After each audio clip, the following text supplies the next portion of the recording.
In continuation of the previous lesson, the 100 Dresses 2 reveals why Wanda Petronski had not been coming to school. The Petronski family decided to move to a big city where no one could care about their unfamiliar name.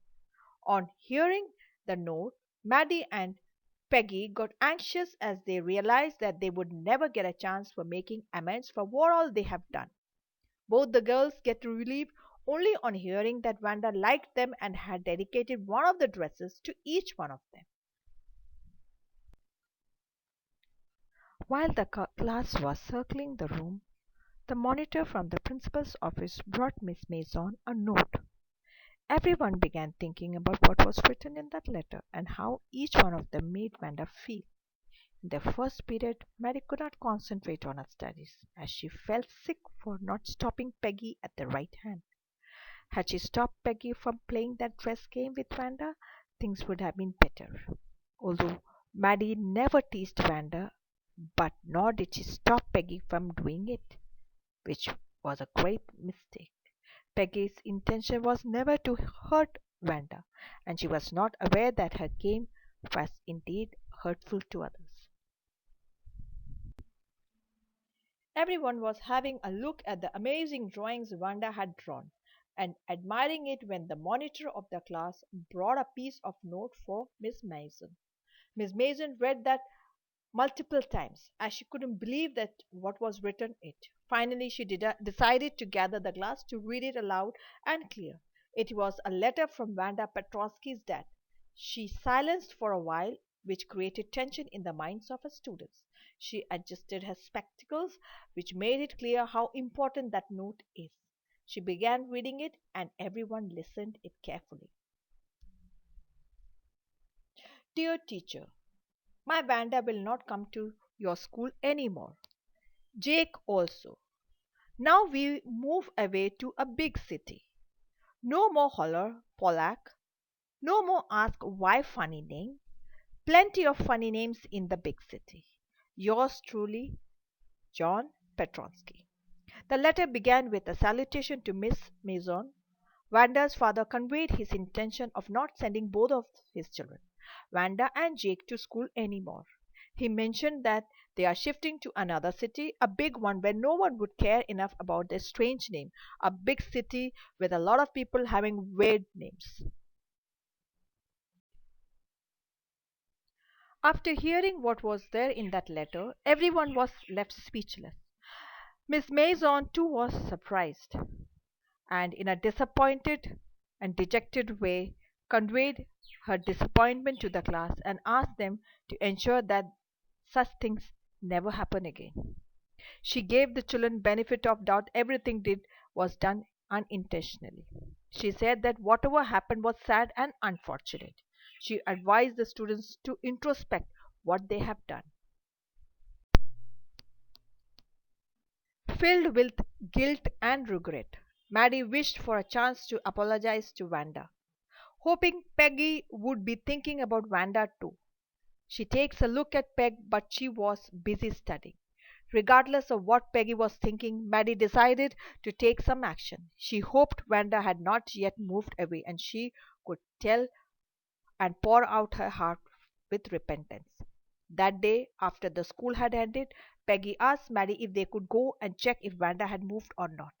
Maddie was satisfied at the thought that they both had some plans of apologizing to Wanda. Both of them went to Bokin Heights, where Wanda lived, to find and to ask sorry. But this season, the place was generally wet and the atmosphere was sad and hopeless.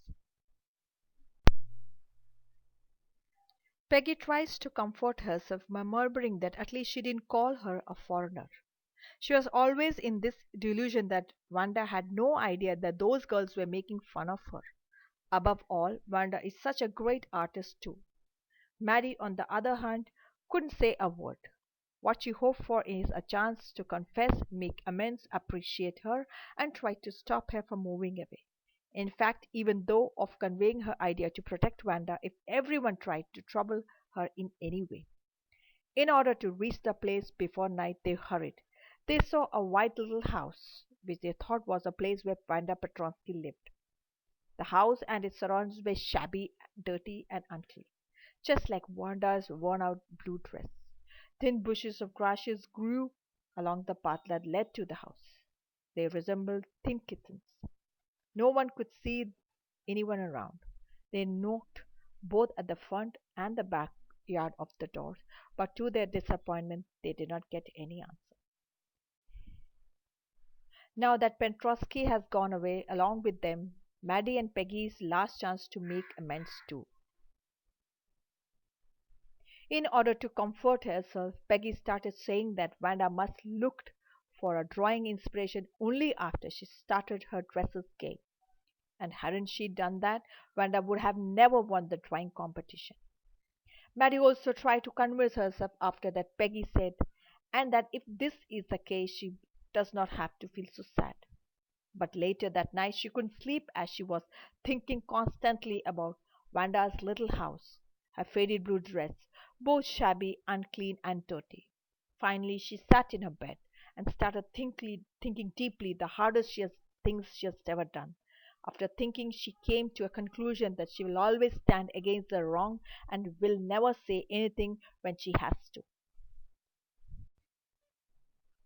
She decided that she had never let anyone make fun of others because of their appearance, name, clothes, or where they come from.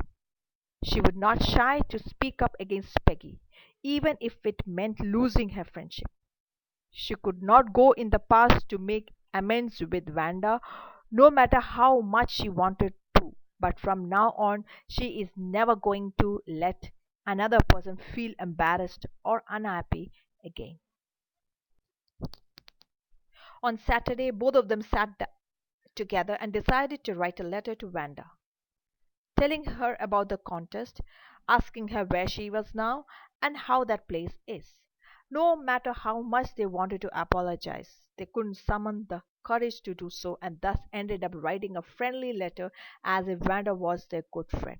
They mailed it to Boggin Heights with please forward written on it because they didn't know where her new address. There was no reply from Wanda, but they didn't also receive the letter back.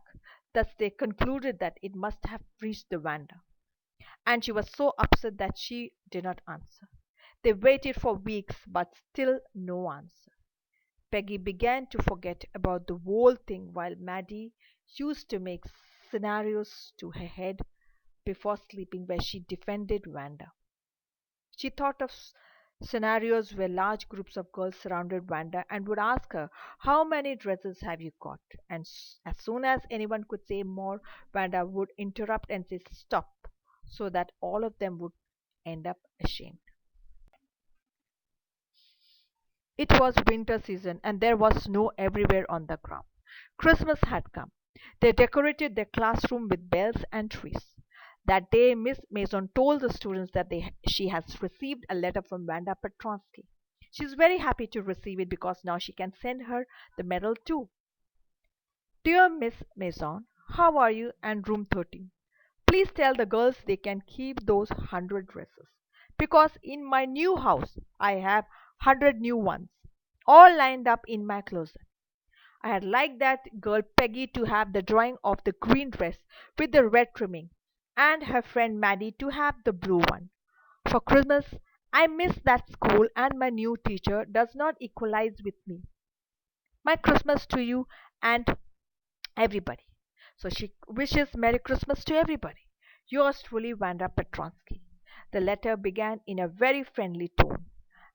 Wanda asked how everyone was and that they could keep those 100 dresses because she was already having another 100.